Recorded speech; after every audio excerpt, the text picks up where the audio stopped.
Anastasia. Yes, but there are no signs on the stone heads and platforms located on the Easter Island. Rigdon. And who said that these heads do not have a continuation? Let them dig deeper in those places, and maybe then they will find what is hidden from their eyes. But that is not the point. Even if people discover something interesting through signs and symbols, what will they do with this? When material thinking dominates and there is a lack of knowledge, they will at best create a stir in the media in order to attract more tourists to the island and to earn money. That is it. The knowledge is valuable for the spiritual seeker only when it can be used to perfect oneself and provide spiritual help to other people. Anastasia. That is indisputable. Your words could not have come at a better time to confirm the data from archaeological excavations of the Harappan civilization, which I brought with me to this meeting. They did find what they had been looking for, signs, symbols, and unique artifacts, but their interpretation by modern people leaves much to be desired. I made drawings of the photos of the archaeological findings, including some artifacts from Mohenjo-Daro, conditional name of the ruins of once the largest city of the Harappan civilization found in the Indus Valley in present-day Pakistan. For example, here's the Steatite seal which you had told us about. A man is sitting in the lotus position on a dais. When I first saw this picture, I was of course struck by the fact that 5,000 years ago, people were doing the same spiritual practices as we are doing now. However, the museum description of this seal, as well as of other findings, once again made me smile with sadness, since in essence, this description reflects the worldview of the people who put it together. But probably, had I not known about the existence of this spiritual practice, in these scholars' shoes, I myself would then obviously have reasoned in the same way. Archaeologists describe this image in the following way. A naked male deity with 3 faces is sitting on a throne in yoga position. There are bracelets on his arms. On his head, there is a sophisticated headdress, the top of which looks like a branch of a fig tree. Various conjectures are voiced, including those that since the man depicted on the seal has such vegetation over his head, then probably this symbolizes the power of this 3-faced deity over nature. Rigdon. I think if the person who made this seal heard such an interpretation by learned men from distant future, he would be as surprised as they were upon discovering it. How low in spiritual development the civilization has dropped in the far future for its best of the best, progressive-minded people, learned scholars, to reason like this. How could that which aids spiritual liberation of the human being, which is the main purpose of his life, be forgotten? So for the ancient master, such an interpretation by modern humans would be no less astonishing.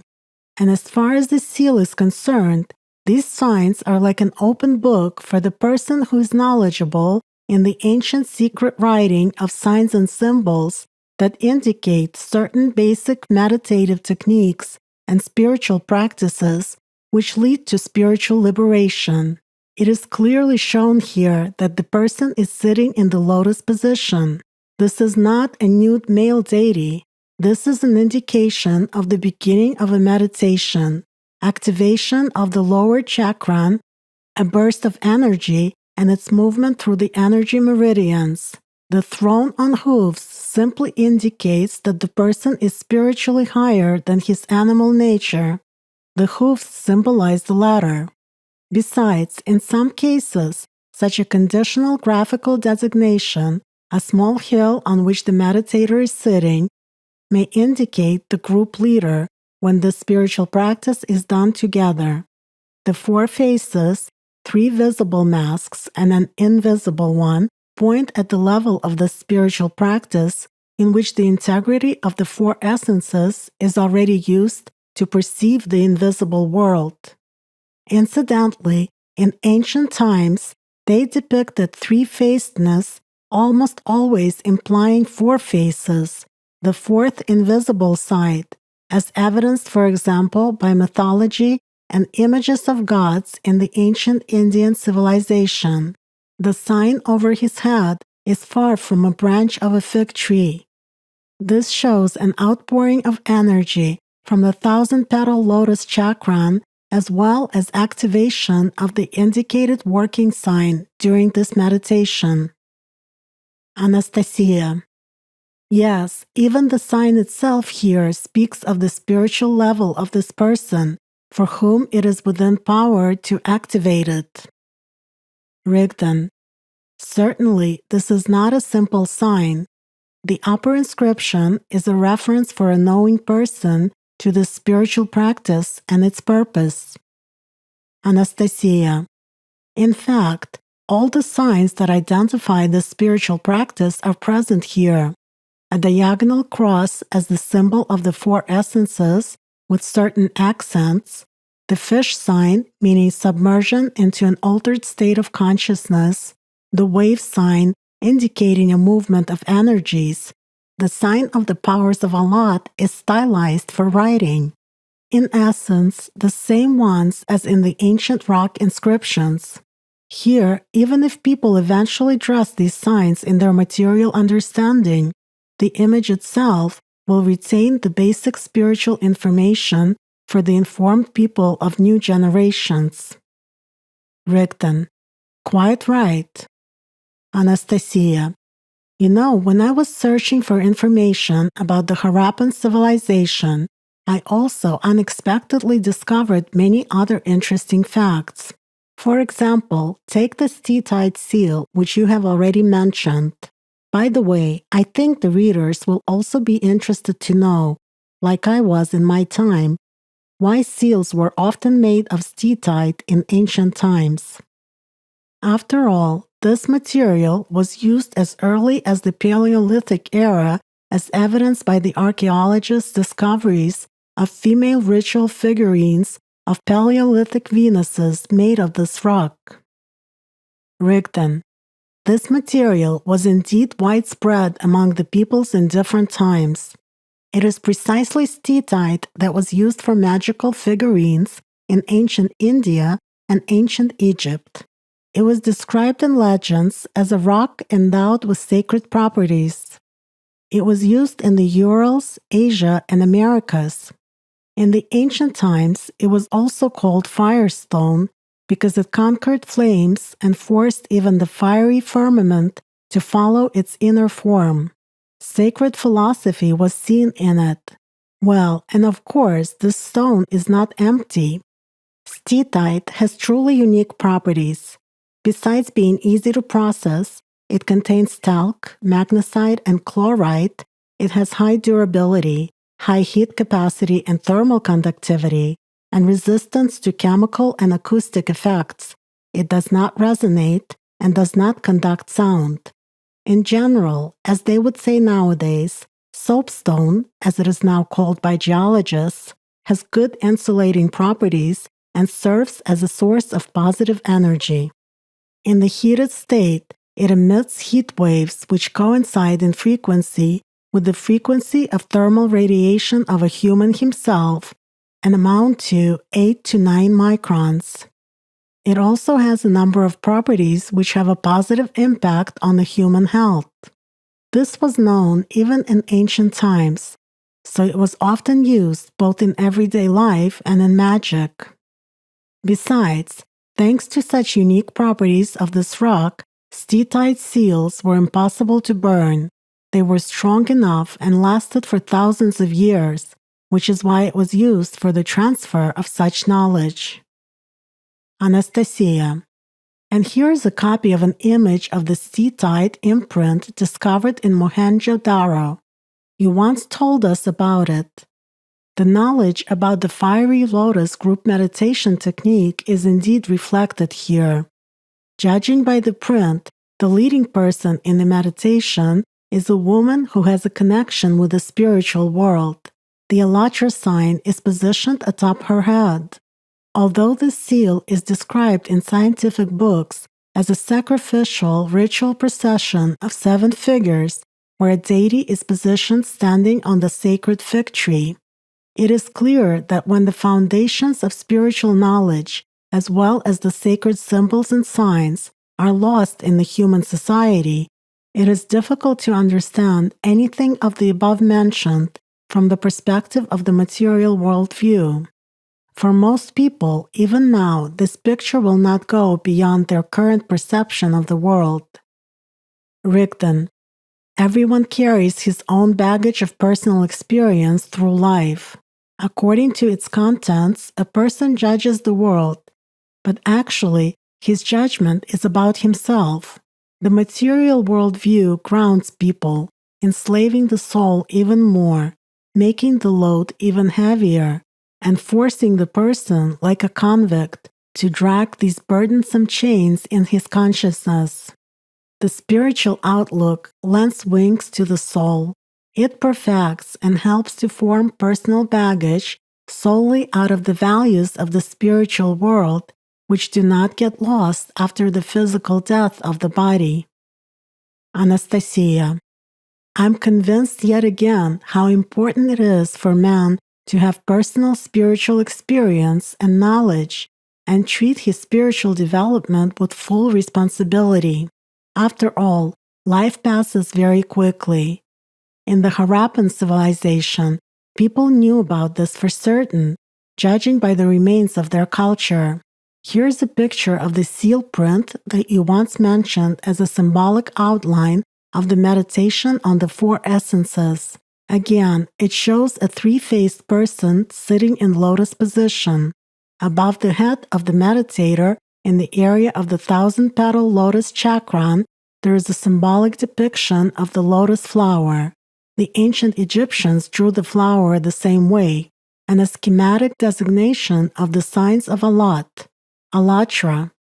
And next to it, there is an inscription in the form of symbols and signs, and on the sides of the central image are the 4 beasts.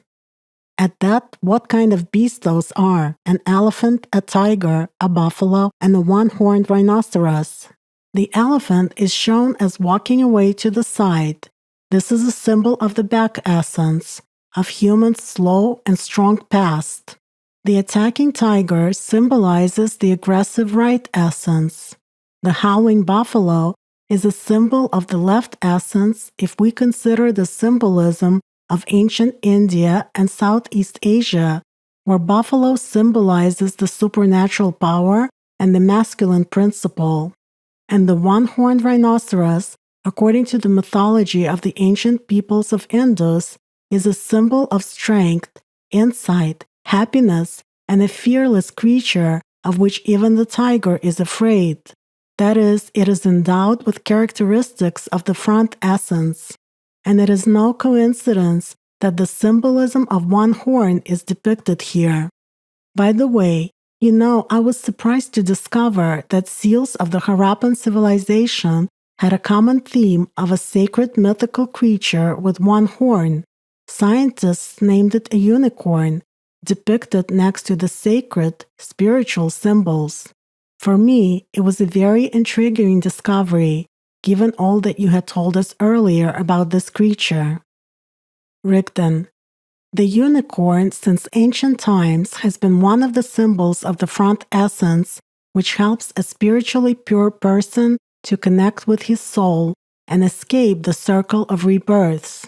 It personified aspiration in only one direction, the spiritual one, and that is why it was endowed with qualities that are typical for a person in the course of his spiritual development: purity, honor, wisdom, strength, courage, and accomplishment of good deeds.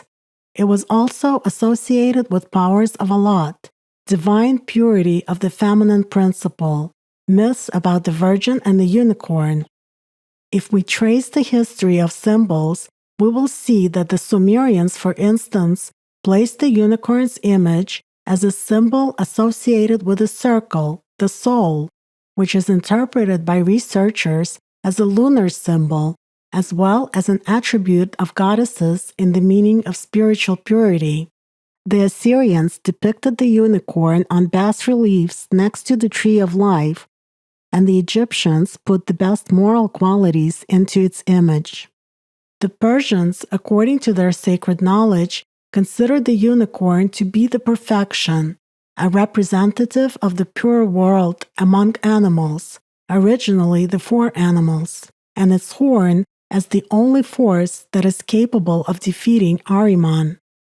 Let us take the old Slavic legends and epic tales recorded in the ancient Russian collection of spiritual songs called the Pigeon Book, the book that got banned by religious priests in the 13th century, in which the unicorn is referred to as Indric beast, Indra.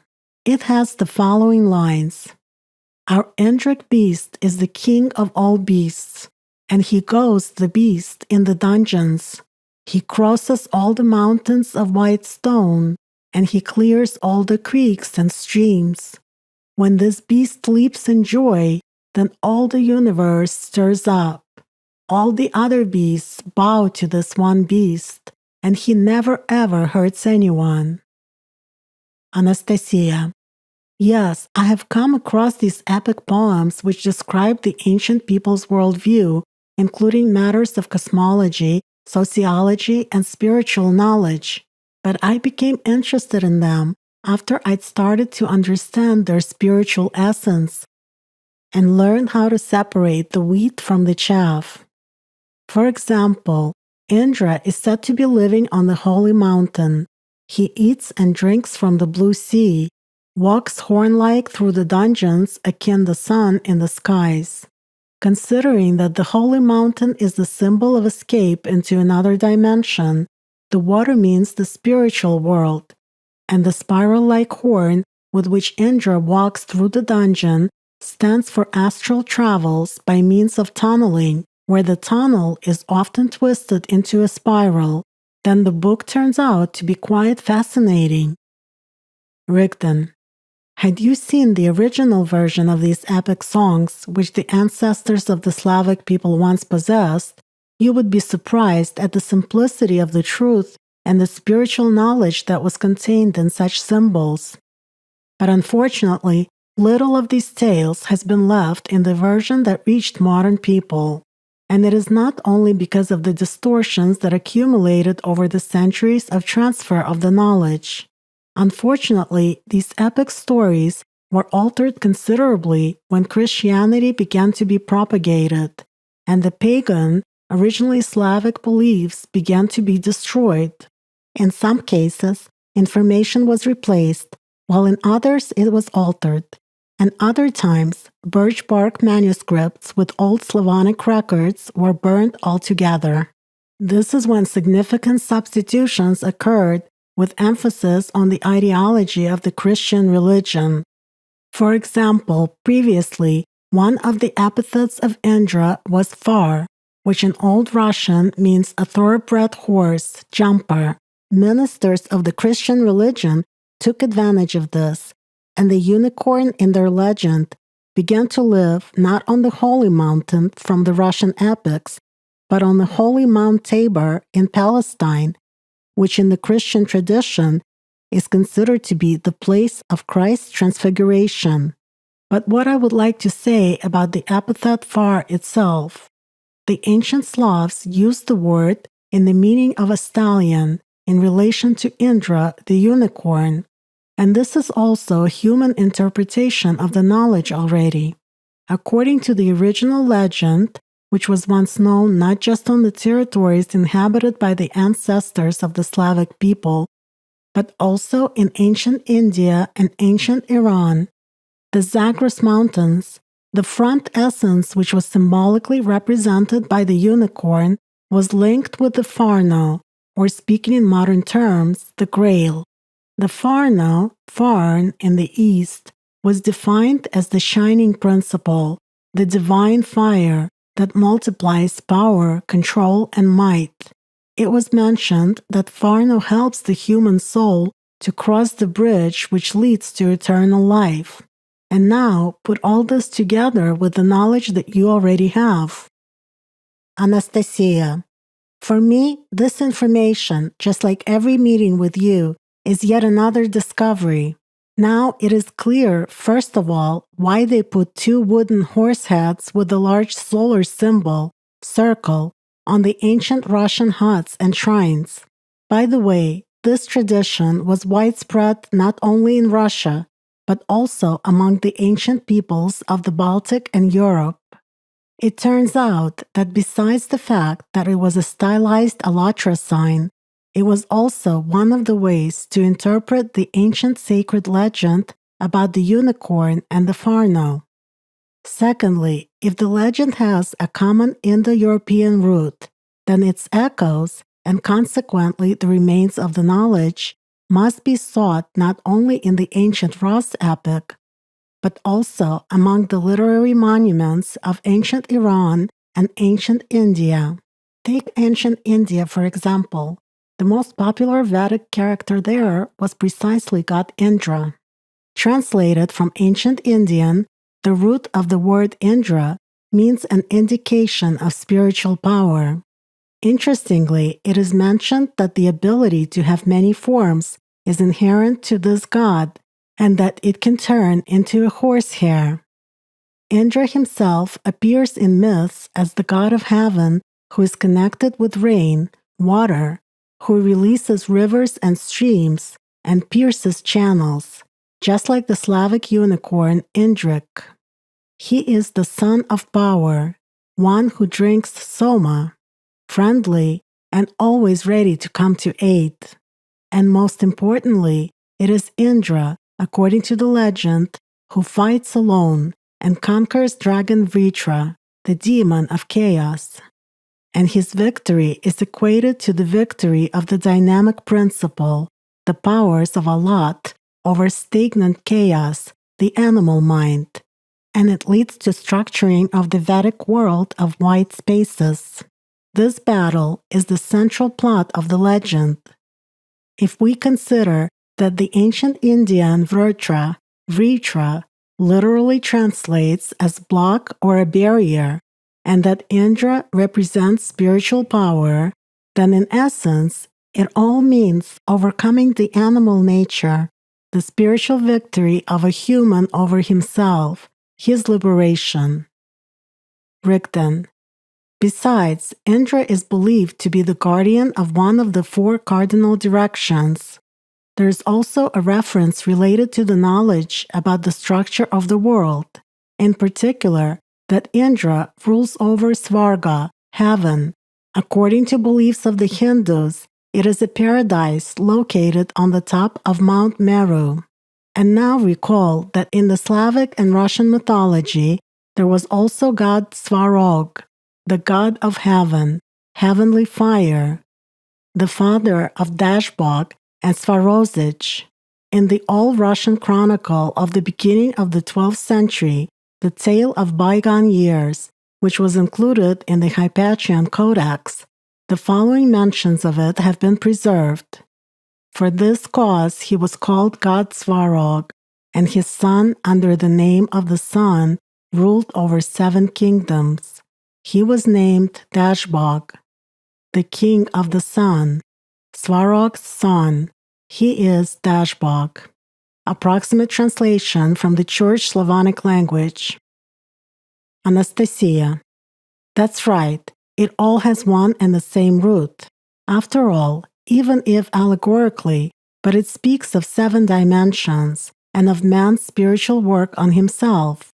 Svarog, for example, being the embodiment of heaven, according to the epics, in the darkness of thunderclouds, kindled the flame of the heavenly fire, lightning, and then, breaking rain clouds with thunderbolts, he kindled the lamp of the sun extinguished by the demons of darkness. If we take into account the fact that Svarog acts as the front essence here, the rain clouds are thoughts from the animal nature, and the lamp is the soul, extinguished by the darkness of subpersonalities. The old Russian mythology turns out to be quite interesting. Rigden. Quite so. Incidentally, the Pigeon Book, which explains the origin of the world, also mentions the АllatRa stone. According to the legend, it is believed to have signs inscribed upon it that speak of the laws of Svarog, the god of heaven. According to the old Russian legends, it is from under the АllatRa stone that the sources of living water begin and carry sustenance and healing, creation. It is beneath this stone that the power that has no end is hidden, and it is on the АllatRa stone that fair maiden Dawn sits, who always wakes the world up from the night's sleep. Now put all this together with knowledge about the АllatRa sign, of the power of the divine creating feminine principle, Allat, and of its important role both in the processes of the development of the universe and in the spiritual awakening of the personality and its fusion with the soul. Incidentally, in their spiritual tales from the old times, АllatRa is what the Slavic ancestors called the power of Allat emanating from God, as well as the person who accumulated this power and increased it in himself with spiritual labor. Anastasia. Yes, many things become obvious when you possess spiritual knowledge. You begin to understand not only yourself, but also the single spiritual grain of different cultures. I feel sorry for the researchers who see only the material side of the issue, even in the already mentioned image of the Harappan civilization seal, which is so rich in symbols and knowledge. By the way, the image of this person sitting in the lotus position with the 4 animals on his sides denoting the 4 essences of the human being and a sign over his head is presented in the scientific literature as an image of a 3-faced god with flowers on top of his head and animals at his sides. And according to their own descriptions, researchers came to the conclusion that this is the patron god of cattle and animals.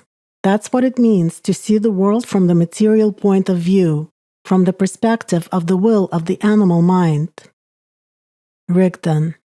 Well, it takes only a wish to switch the dominant of the observer and see the root of the issue. Knowledge recorded in symbols and signs has always existed, but it is only a spiritual seeker who can behold the truth behind the veil of secrecy. Anastasia. This copy has another interesting image. On the sides of the meditator are depicted the wild animals that are typical for those places. That is, they're clear examples to those people which glaringly represent the 4 essences. And under the throne with typical hooves, you can see domesticated animals, goats. In ancient India, the goat was a symbol of fertility, vitality, a guarantee of sustenance, meat, wool, and milk. The sacred Vedas mention that some Vedic gods ride on this animal. For example, Agni, the god of fire, sacrificial bonfire, and home hearth. But all that was already much later than the existence of the Harappan civilization culture. Given the spiritual symbolism depicted on the seal, as well as the location of the goats under the throne with hooves on which the person sits, all this symbolizes that the meditator is above the domestic earthly attachments and that his spiritual concern exceeds his worries about the material world. Rigdon. Quite right.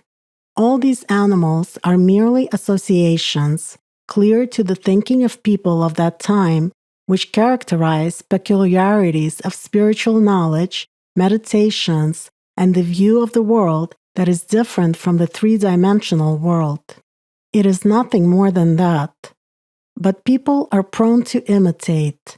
In the absence of primordial knowledge, experience, and practice of spiritual practices, or simply from misunderstanding them, they begin to perceive associations from the spiritual teachings as material reality. Moreover, from their material mind, people make these associative images sacred and begin to worship them in the material world, thinking that this way they will achieve enlightenment and attain the grace of heaven. That is why history knows of incidents when knowledge was distorted and interpreted from the perspective of the human mind. When spiritual teaching pointed out that in order to be a part of the divine, it is necessary to kill the beast in yourself, ignorant people took these words literally. As a result, bloody sacrifices of animals and people came about in the history of mankind, simply because of wrong or deliberately distorted interpretations of the remainder of bygone knowledge by those who controlled the religious policies or influenced the formation of beliefs of this or that people. Today, religions, together with their sacrifices, look somewhat primitive to eyes of the people of the technological civilization. Since subsistence and survival of the human society as a whole do not depend on their political plurality and the worship show to various gods. Now, the material god of the majority of the living people is money, the way it used to be the goat in the family. But some time will pass and the material priorities will change again, although they will not stop being material because of that. Look at what kind of associations must be used today to renew the lost spiritual truth, comparisons to generally comprehensible scientific information, bringing up associations to the operation of a computer, equipment, and so on. If the majority of people do not change now in the spiritual aspect, it is quite possible that in the future, if a future comes for this human society, all this knowledge will also be seen literally by people, with a perversion of the spiritual meaning. Anastasia. I can imagine what kind of slogans technological priests may use. Sacrifice nanomolecules of the latest selective modification to gods, and you will atone for your sins for the whole month. Believe in the mind of the world's supercomputer, and you shall be saved. Rigdon. All this would be funny had it not been so sad. You may laugh at it, but people should give serious thought to this. The spiritual world is impossible to describe accurately. That world is completely different from the material world. But the spiritual world can really be felt by doing spiritual practices, overcoming your egocentrism, and opening a way to the eternal world inside of you. Anastasia. This is really so. The essence of the things you have said can be better appreciated only after you begin to discipline yourself, to work spiritually and practice daily, to conquer your animal nature and spiritually liberate yourself has been the actual goal of all spiritual teachings since the Paleolithic times. It is another matter how people recorded this knowledge in contrast to the modern understanding of information transmittal. Again, in the Harappan civilization, for instance, another interesting print on terracotta was found. One side of the plate depicts a person seated in the lotus position, the observer, having the corresponding meditative symbol over his head. And next to him, there is a person killing a buffalo, defeating his animal nature. Over the buffalo, there is a lizard with 6 spikes on its tail. Of course, scientific books suggest that this is hunting, sacrifice, and so on.